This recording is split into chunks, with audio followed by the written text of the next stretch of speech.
मैं रिकॉर्ड पे डाल दूँ। फंडामेंटल क्या होता है और टेक्निकल क्या होता है, किसी को मालूम है? कोई चंद भाई शब्दों में समझाना की कोशिश करे तो, अगर कोई बता सकता है? चलो कोई बात, ठीक है।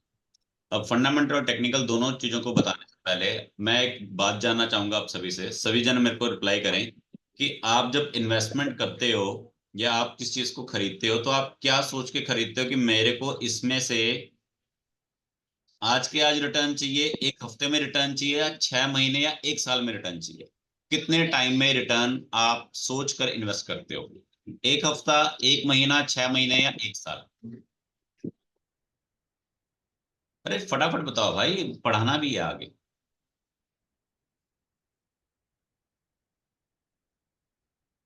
हाँ, समझ में आ रहा है अब? टू द पॉइंट चीज समझ में आ रही है साफ साफ। भाई तुम पैसा लगा रहे हो, तुम्हें जो तुम पैसा लगा रहे हो उस पैसे के ऊपर तुम्हें जो रिटर्न है वो कितनी देर में चाहिए? तुम्हें एक हफ्ते में चाहिए, एक महीने में चाहिए, या तुम्हें एक साल में चाहिए, या 6 महीने में चाहिए? तो जो लोग कहते हैं हमें return within a week और मंथ चाहिए, वो जाएंगे टेक्निकल एनालिसिस में। टेक्निकल एनालिसिस में।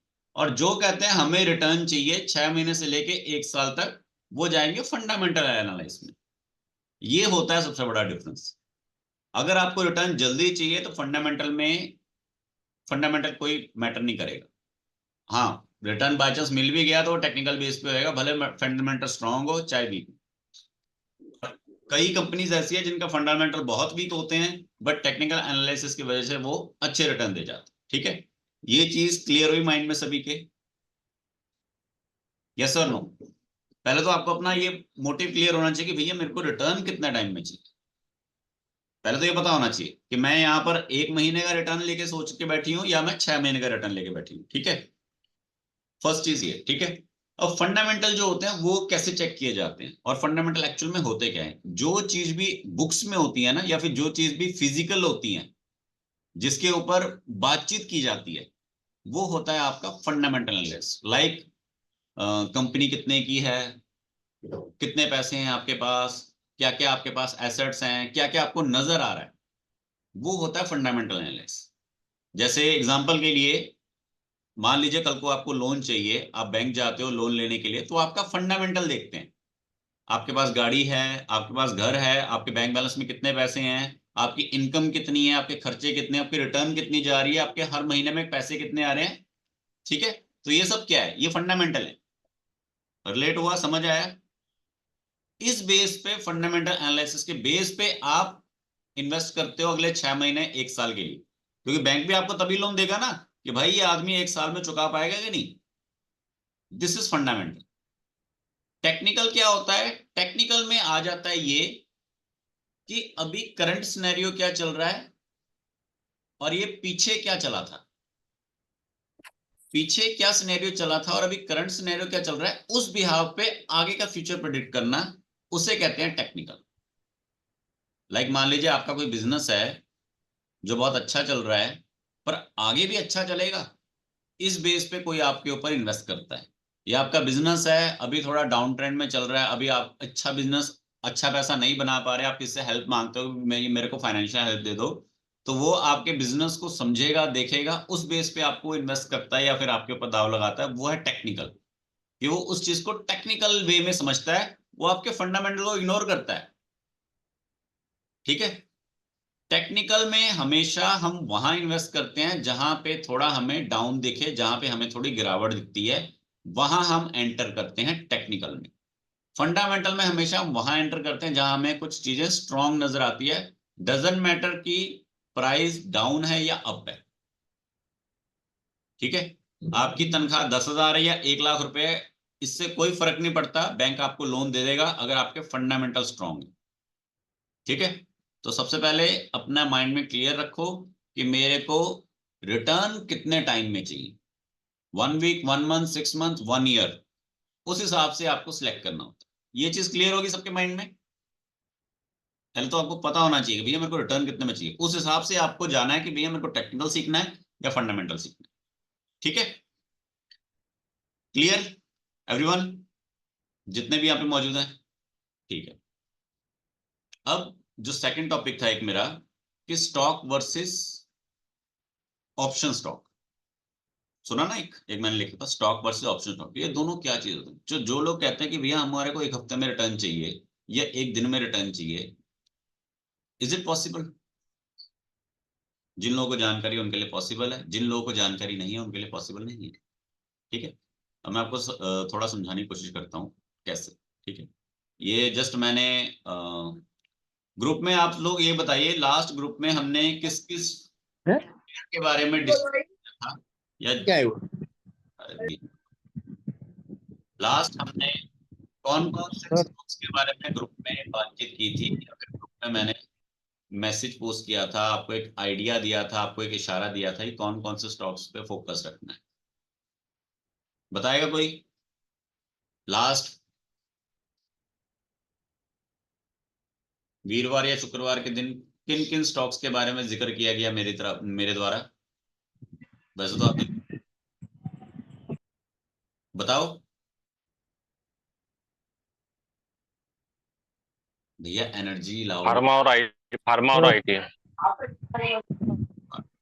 आईटी के बारे में। फार्मा में कोई देखा स्टॉक? सर मुझे एक बात करनी थी आपसे। सर वो बात हेलो।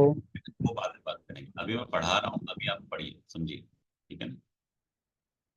तो मैंने लास्ट आपको दो तीन स्टॉक्स बताए थे, जिसमें से एक मैंने टाटा मोटर बताया था। क्या किसी ने टाटा मोटर को ध्यान किया? जब मैंने आपको बोली कि टाटा मोटर एक नई गाड़ी लॉन्च कर रहा है, ये मैंने आपको मैसेज पोस्ट किया था। तो देखो, कोई कंपनी जब प्रोडक्ट लॉन्च करती है तो प्रोडक्ट लॉन्च करना एक पॉजिटिव चीज है या नहीं है? आप जो पैसे लगा रहे हो किस बेस पे लगा रहे हो? प्रोडक्ट के बेस पे लगा रहे हो। ठीक है, प्रोडक्ट, इस पे किसी का ध्यान गया? साथ में इसको देखा करो।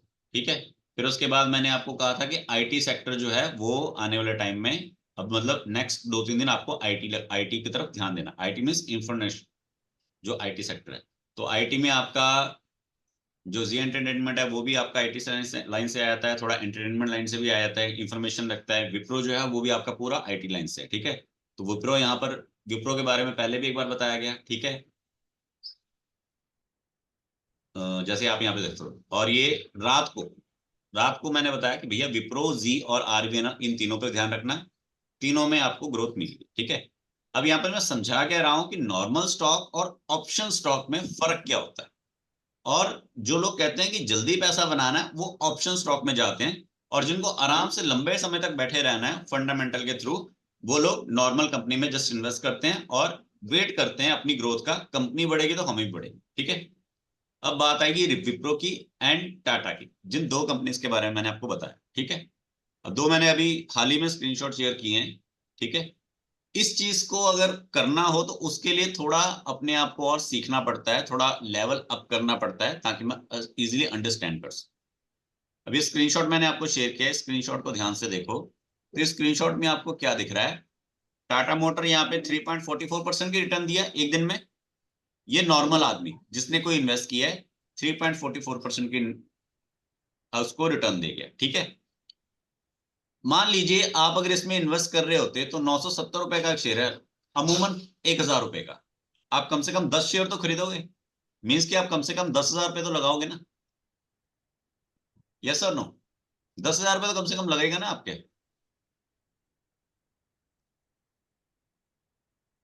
हाँ या ना? लगेगा ना? 10,000 रुपए कम से कम 10,000 तो लगेगा। वहीं पे ये जो टाटा मोटर का ये जो ऑप्शन है ना, ये ऑप्शन चेन लिखा हुआ है यहाँ। वहीं पर ये जो ऑप्शन है, ये भी इतने के ही रेंज के आसपास आ जाती है, 10 से 15 या 20,000 के आसपास। और आप ये देखो, ये स्टॉक सिर्फ आपका 3.4% बढ़ा, अप्रोक्सीमेटली लगा लीजिए कितना बढ़ा, कुछ खास नहीं बढ़ा। ठीक है, आप परसेंटेज निकाले ना जितना ही बनता है। और वहीं पे सेम ये स्टॉक यहाँ पर कितना बढ़ा? 94%। 94 अगर नहीं मानते तो यहाँ पर देखो, 8 रुपए का था, 8 रुपए से सीधा 14 रुपए तक गया। ये प्राइस 14 है और यहाँ पर ये ऑलमोस्ट 16 के आसपास। मैं यहाँ पर किसी को लालच नहीं दिखा रहा, मैं किसी को यहाँ पर ये नहीं कह रहा कि इसमें घुसो। मैं जस्ट आपको डिफरेंस समझा रहा हूं कि क्यों स्टॉक मार्केट इतना ज्यादा लोगों को पसंद आता है, और क्यों लोग इसमें इतना ज्यादा जंप आउट करते हैं, जंप इन करते हैं। लेकिन अगर सही से नहीं करोगे, ध्यान नहीं रखोगे, तो कोई फायदा नहीं। क्या टाटा मोटर आप सभी को लोगों को बताया नहीं गया? बिल्कुल बताया गया। ये मॉर्निंग, ये 9 बजे का टाइम है, 9 AM का टाइम है, और ये 3 PM का टाइम है। ठीक है। पहला स्टॉक, ये नॉर्मल स्टॉक है जो सिर्फ 3.4% बढ़ा, और ये ऑप्शन में है जो 94% बढ़ा, same day, in one day. और दोनों में इन्वेस्टमेंट कितनी? इसमें आप 1,000 रुपये भी लगा सकते हो, मिनिमम 1,000 रुपये लगा सकते हो कि जी एक ही स्टॉक लेना है मैंने। 1,000 से लेके 1,00,000 रुपए तक, करोड़ रुपए, जितना मर्जी लगाओ। ये जो ऑप्शन है इसमें बंडल बना होता है पहले से कि भैया ये 1,000 रुपए का ही है या फिर ये 10,000 रुपए का ही है, आपको जितने ऐड ऑन करने हैं आप आगे देख लीजिए। ठीक है। सेकंड एग्जांपल की तरफ चलते हैं। सेकंड एग्जांपल जो हमारी थी, सेकंड एग्जांपल है हमारी विप्रो की। विप्रो के बारे में मैंने आपको अपडेट किया था। अब विप्रो जो है, विप्रो में हम क्या देखते हैं, विप्रो जो है स्टॉक, नॉर्मल स्टॉक जो बढ़ा वो बढ़ा 5% के आसपास, 5% के आसपास बढ़ा। अप्रोक्सीमेटली 485 रुपए का स्टॉक है, मीन्स 500 मान लीजिए इसे। 500 रुपए का स्टॉक 5% बढ़ा, ठीक है ना। 5% 20 रुपए के आसपास बढ़ाइए, ठीक है ना, 20 से 25 रुपए के बीच में बढ़ाइए। ठीक है। तो मतलब यहाँ पर अगर किसी के 1,00,000 रुपए भी लगे हुए हैं तो 1,00,000 रुपए लगे तो वो 4% के नियर नियर बढ़े, ठीक है ना। 1,00,000 रुपए लगे तो 5% बढ़े, 5,000 के आसपास बढ़े, ठीक है। वहीं ये ऑप्शन चेंज में ये जो लॉट होता है अप्रोक्सीमेटली 10 से 15 हजार की रेंज का होता है एक लॉट। कभी कभी थोड़ा महंगा भी होता है, पर अमूमन 10 से 15 की रेंज का होता है। नॉर्मली पर्सन इतना ही इन्वेस्ट करने का सोचता है, ये थोड़ा ना कि भैया इतना है तो मैं एक ही खरीदूंगा, और एक खरीद के मिलेगा भी क्या, कुछ नहीं। तो वहां ये आप देख सकते हो 5 रुपए का रेट था 16 जनवरी को, ओ 16 सॉरी 6 जून को। ठीक है। 6 जून को रात को मैंने अपडेट किया था, तो ये 5 रुपए की चीज 15 रुपए पे हो गई, वन डे, 3 गुना हुआ। यहाँ कितना हुआ? जस्ट 5%। मतलब 100 रुपए की चीज 105 रुपए होगी, और यहाँ कितनी की हुई? यहाँ 100 रुपए की चीज 300 रुपए की होगी। कुछ समझ आ रहा है क्या समझाने की कोशिश कर रहा हूं मैं? ये वो चीज है जिस वजह से लोग स्टॉक मार्केट में घुसते हैं और बाद में कहते हैं कि यार लोगों के तो बन रहे हैं, हमारे क्यों नहीं बन रहे। सब कुछ समझाने के बावजूद भी मैं अभी भी कहूंगा कि जो लोग बिल्कुल फ्रेशर हैं और जिन लोगों को अभी क्लैरिटी नहीं मिल रही, वो पहले इस चीज को अच्छे से सीखो, समझो, और उनके लिए फंडामेंटल वाला 1 ईयर वेट करने वाला ऑप्शन ही सबसे बेस्ट है। क्योंकि एकदम से हाई ग्रोथ हजम नहीं होगी। आराम से, जैसे बैंक में मिलता है ना, 1 साल बाद इंटरेस्ट मिलता है, एफडी में मिलता है कई साल बाद, या नॉर्मल कहीं और पे इन्वेस्ट करते हो, तो उस तरह से नॉर्मल जो तरीका है इन्वेस्टमेंट करने का, वो आपके लिए बेस्ट। आप चीजों को जल्दी नहीं ग्रैब कर पा रहे।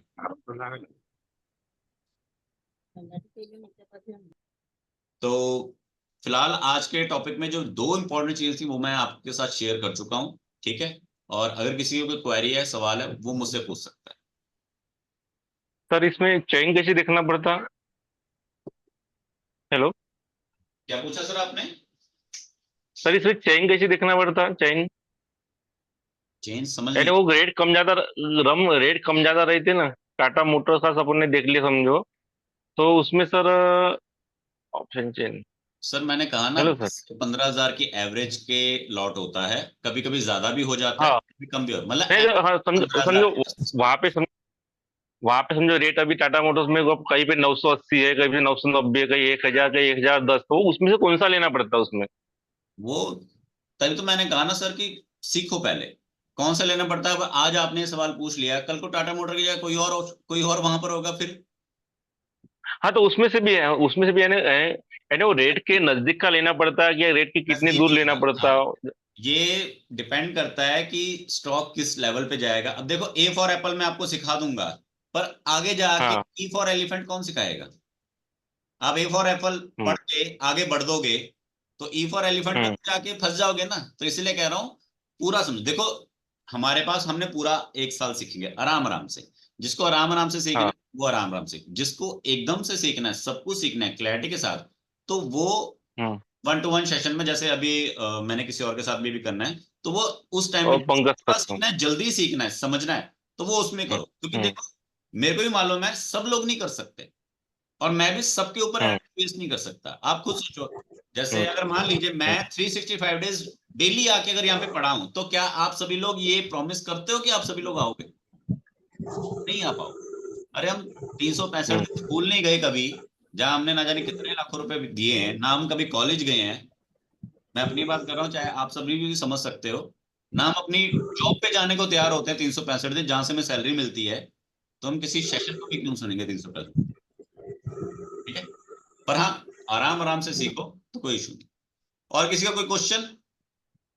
सर लास्ट टाइम जब हुआ था, लास्ट टाइम जब क्लास हुई थी तो मुझे वो मैसेज नहीं देख पाया। मैं टेलीग्राम चैनल में देखता रहा, टेलीग्राम के लिए बोला था कि वहाँ देखो, मैंने इधर देखा ही मैंने नहीं अपडेट ये किया था, ये मेरा सब। व्हाट्सअप जो है बंद हो गया था, और टेलीग्राम पे इंफॉर्मेशन थोड़ी तो अच्छी थी, ठीक हाँ, है। तो वहाँ मैं वेट करता रहा, वहाँ मैसेज कोई आ नहीं अरे रहे थे, सर, और मैं ठीक नहीं पाया। हाँ। पुरानी बातों को पकड़ के नहीं रखते, नहीं तो आदमी आगे की नहीं नहीं छोड़, आगे की नहीं सोच नहीं पाता। सर, मैं कहना ही चाहता था, मुझे ऑप्शंस में ज़्यादा इंटरेस्ट है, वो ऑप्शंस के बारे में आपने बताया, वो मेरा मिस हो गया। हाँ तो बस तो बस एक बार वही फिर कोई प्लीज, बात। एक बार प्लीज थोड़ा सा फिर गाइड कर देना एक बार उसका। जो मैंने आज बताया एक ये बार ज्यादा इंपॉर्टेंट था, वो जो छूट गया उसको छोड़ दो, ठीक है ना। आगे और भी टॉपिक्स आते रहेंगे धीरे धीरे, ठीक है, कोई बात। और कोई पर्सन जिसका कोई क्वेश्चन यहाँ हो, और कोई पर्सन जिसका कोई कुछ पूछना हो? सर आप इन्वेस्टमेंट का ऑप्शंस हमको ऐसे ही बताते रहेंगे ना, नहीं, किसमें इन्वेस्ट करना है? नहीं, ये तो सिर्फ सिखाने के लिए था। ऐसे अगर मैं बताता तो अच्छा। मुझे फायदा क्या? और दूसरी बात, चलो मैंने बताया, आप में से ईमानदारी से बताओ कितने लोगों ने इन्वेस्ट किया था? किसी ने नहीं, तो मैं क्यों बताऊं? इन्वेस्ट नहीं, इन्वेस्ट नहीं किया, बट देखा था कैसे नहीं सर, तो चेंज हो रहा है। देखने के लिए बताऊंगा मैं, इन्वेस्टमेंट करने के लिए नहीं बताऊंगा। सिर्फ देखने के लिए आपको मैं आगे भी बताता रहूंगा, इन्वेस्टमेंट करने के लिए नहीं देख तो बताऊंगा। हम रहे हैं, जिसको देखते तो इन्वेस्ट हमें करना है वो बस। एक अलग प्रोसेस है, उसमें आपको देखना है, समझना है, लॉजिक फाइंड करना है। एक सिंपल सी बात समझाता हूं, आपका चाहे प्रॉफिट हो चाहे आपका हो लॉस, आपका चाहे प्रॉफिट हो चाहे हो आपका लॉस, आपको उस लॉस का रीजन और लॉजिक और उस प्रॉफिट का रीजन और लॉजिक समझ आना चाहिए। अगर आपको प्रॉफिट या लॉस का रीजन और लॉजिक समझ आ गया तो आप कुछ सीख पाओगे। अदरवाइज अगर प्रॉफिट बना तो भी आप अंधेरे में, और लॉस बना तो आप हो ही अंधेरे में। और एक और चीज जो क्लियर कर देता हूं, 10 में से सिर्फ 6 या 7 बार ही प्रॉफिट होता है मैक्सिमम।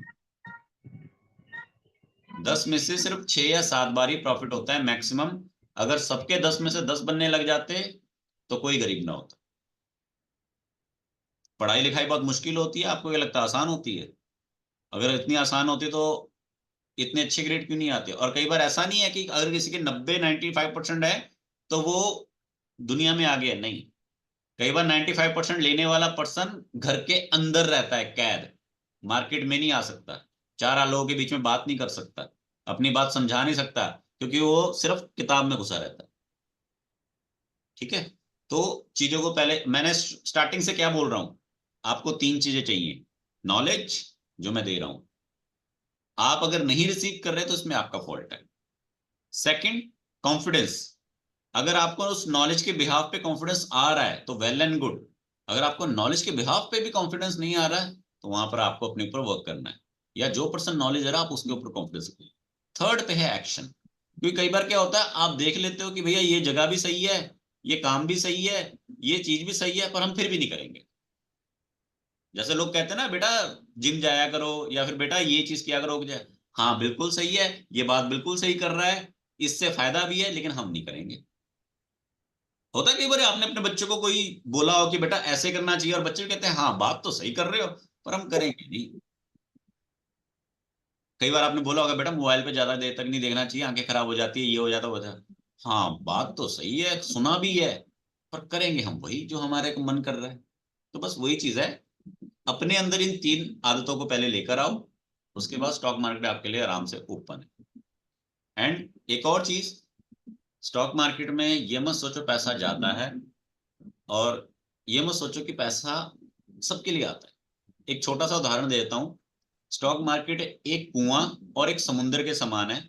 अगर आप पैसा देने की बात करोगे तो समुद्र में जितना मर्जी पानी डालो वो पी जाएगा, और एक कुआं है कि जितनी मर्जी बाल्टी निकालो वो कभी खत्म नहीं होगा। बस हाँ ये मत सोचना कि भाई इस कुएं में मैं अपना पाइप लगा के बैठ जाऊं और बस वहां मेरा खेत में पानी जाता रहे, ऐसा नहीं। बाल्टी बाल्टी निकालनी है, चाहे रोज की 10 बाल्टियां निकालो चाहे 100 बाल्टियां निकालो, बाल्टी निकालने में मेहनत लगती है, बस वो थोड़ी सी मेहनत करनी है, स्मार्ट वर्क करना है।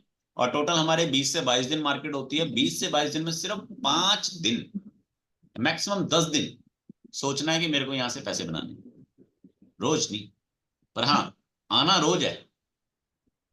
हम स्कूल जाते हैं, हम स्कूल रोज जाते हैं, पढ़ते रोज नहीं है।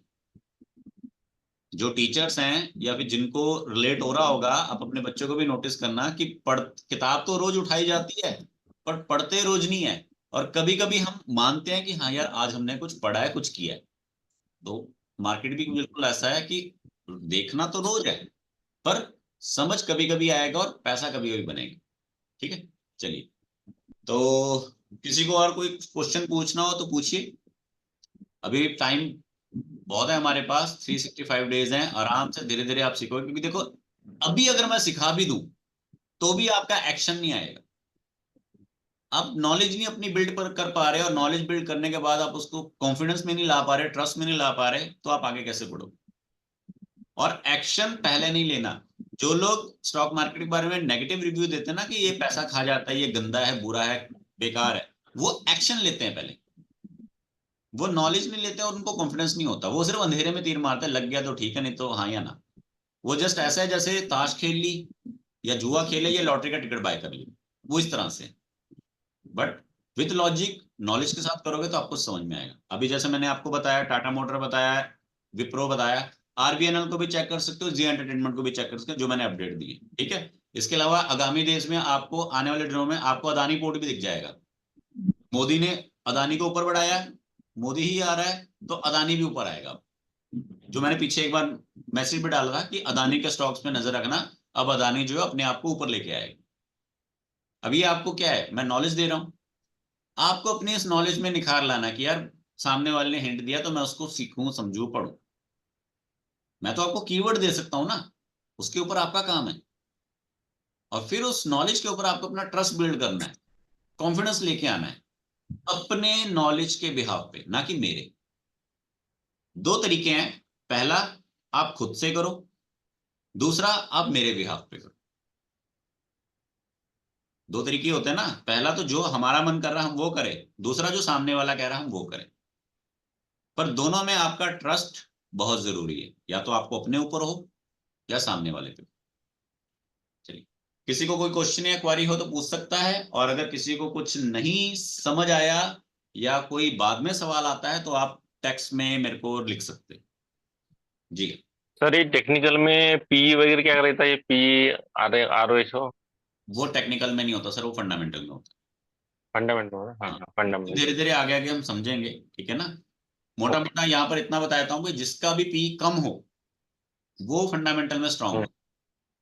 ठीक है, अभी आपको सर्च करना है। अब मान लो यहाँ पर मैं आपको बताऊं क्या क्या होता है क्या नहीं होता है, आपको यही नहीं पता स्टॉक कौन से वाले स्टॉक पे मेरे को देखना है, तो कहाँ से बात बनी? एग्जाम्पल के लिए मैंने बताया कैनरा बैंक यहाँ पर बताया, आप में से कई लोगों को कई बार कैनरा बैंक के बारे में बात की होगी। बताया था। हाँ, कैनरा बैंक के बारे में बात की। क्या किसी ने कैनरा बैंक को अच्छे से देखा, समझा? नहीं। आपके बच्चों की स्कूल में एडमिशन होती है, पैसे खर्च करते हो, कई अच्छे पैसे खर्च होते हैं, एडमिशन की, इसकी उसकी, पैसे खर्च होते हैं। वो क्या करते हैं, बच्चे के बैग में बुक्स डाल देते हैं। पढ़ाना शुरू नहीं किया अभी, बुक्स डाल दी। यस और नो, होता है ना। फिर टीचर उस बुक्स को एक हफ्ते बाद, एक महीने बाद पढ़ाती है। उतने टाइम तक बच्चे के पास होता है टाइम की, बेटा तो उसको देख, खोल, पिक्चर देख, उसकी समझने की कोशिश कर वो क्या कहना चाह रहा है।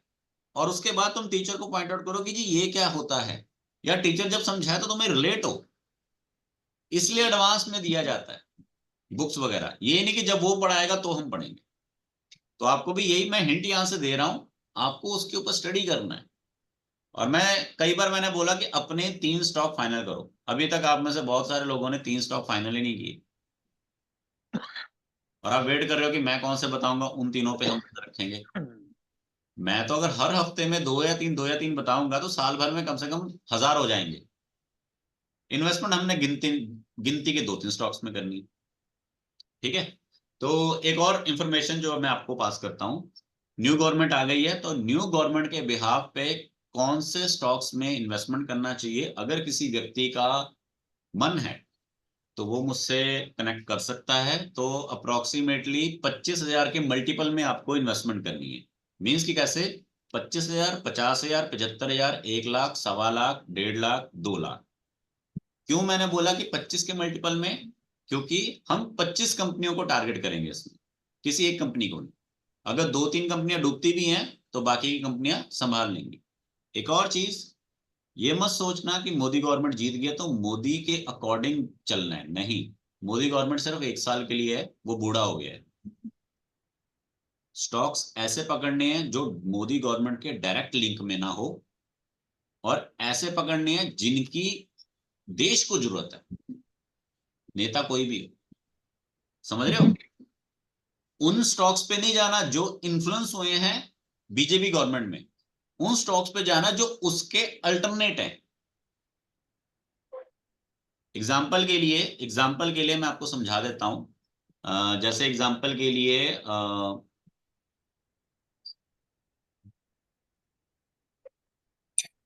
जैसे क्या है पंखा, वही ना।